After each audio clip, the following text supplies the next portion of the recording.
حضرت علی سے کسی نے پوچھا، یا علی آپ کی زندگی میں کوئی ایسی حسرت جو رہ گئی ہو؟ تب حضرت علی نے فرمایا، دو حسرتیں رہ گئیں، ایک کہ جتنا مجھے علم تھا کسی نے پوچھا نہیں، دوسرا جتنا میں سخی تھا اتنا کسی نے مانگا نہیں۔ آپ نے فرمایا، زندگی کے 3 سنہری اصول ہمیشہ یاد رکھو۔ ایک، اس سے ضرور معافی مانگو جسے تم چاہتے ہو۔ دوسرا، اسے مت چھوڑو جو تمہیں چاہتا ہے۔ تیسرا، اس سے کچھ نہ چھپاؤ جس پر تم اعتبار کرتے ہو۔ آپ نے فرمایا، دوست سے سنبھل کے دوستی کرو، ہو سکتا ہے وہ کسی دن تمہارا دشمن بن جائے، اور دشمن سے سنبھل کے دشمنی کرو، ہو سکتا ہے وہ کسی دن تمہارا دوست بن جائے۔ زبان کا وزن بہت ہی ہلکا ہوتا ہے، مگر بہت کم لوگ اسے سنبھال پاتے ہیں۔ آپ نے فرمایا، جسم ایک دکان ہے اور زبان اس کا تالا۔ جب تالا کھلتا ہے تو معلوم ہوتا ہے کہ دکان سونے کی ہے یا لوہے کی۔ زندگی تیز ہواؤں کی مانند ہے، جس نے اس کی آندھیاں برداشت کر لیں وہ کبھی غم کی گھٹا نہیں دیکھتا، سرسبز و شاداب باغ دیکھتا ہے۔ حضرت علی سے کسی نے پوچھا، یہ کیسے پتا چلے گا کہ جو پریشانی یا مصیبت ہم پر آئی ہے وہ اللہ کی طرف سے آزمائش ہے یا ہم پر اللہ کی طرف سے سزا ہے؟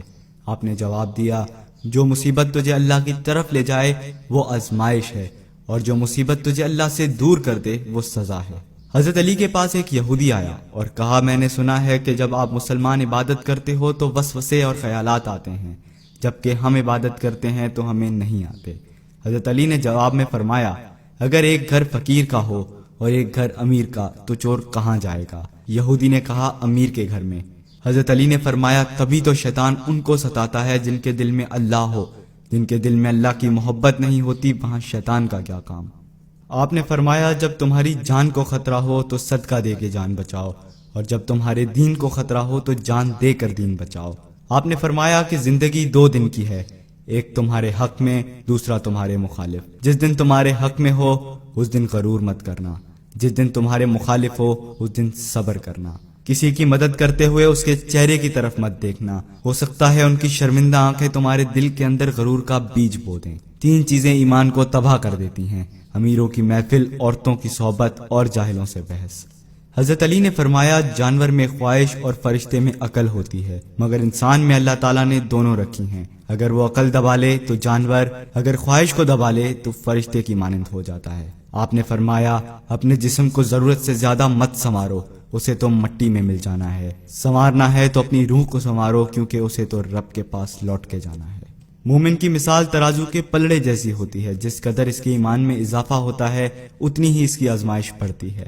آپ نے فرمایا، اچھے لوگوں کی ایک خوبی یہ بھی ہوتی ہے کہ انہیں یاد نہیں رکھنا پڑتا، وہ یاد ہی رہتے ہیں۔ آپ نے فرمایا، رزق کے پیچھے اپنا ایمان مت خراب کرو، کیونکہ رزق انسان کو اس طرح تلاش کرتا ہے جیسے مرنے والے کو موت۔ حضرت علی نے فرمایا، رشتے خون کے نہیں احساسات کے ہوتے ہیں، اگر احساس ہو تو اجنبی بھی اپنے ہو جاتے ہیں، اگر احساس نہ ہو تو اپنے بھی اجنبی ہو جاتے ہیں۔ ایک مرتبہ کساب آواز لگا رہا تھا، تازہ گوشت ہے لے لو۔ وہاں سے حضرت علی کا گزر ہوا، کساب نے آپ سے کہا، تازہ گوشت ہے لے جائیں۔ حضرت علی نے فرمایا، آج میری جیب اجازت نہیں دیتی۔ کساب نے بولا، میں آپ سے ادھار کر سکتا ہوں۔ اس سے آپ نے ایک بہت حکمت سے لبریز جملہ ارشاد فرمایا۔ آپ نے فرمایا، یہ ادھار میں کیوں نہ اپنے پیٹ سے کر لوں، جس کو میں جنت میں اس سے بہتر غذا کھلا سکتا ہوں۔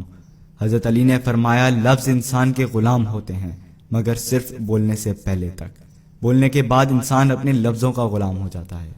آپ نے فرمایا، کوئی تمہارا دل دکھائے تو ناراض مت ہونا، کیونکہ قدرت کا قانون ہے، جس درخت کا پھل زیادہ میٹھا ہوتا ہے لوگ پتھر بھی اسی کو مارتے ہیں۔ آپ نے فرمایا، کسی کا عیب تلاش کرنے والے کی مثال اس مکھی جیسی ہے جو سارا خوبصورت جسم چھوڑ کر صرف زخم پر جا کر بیٹھتی ہے۔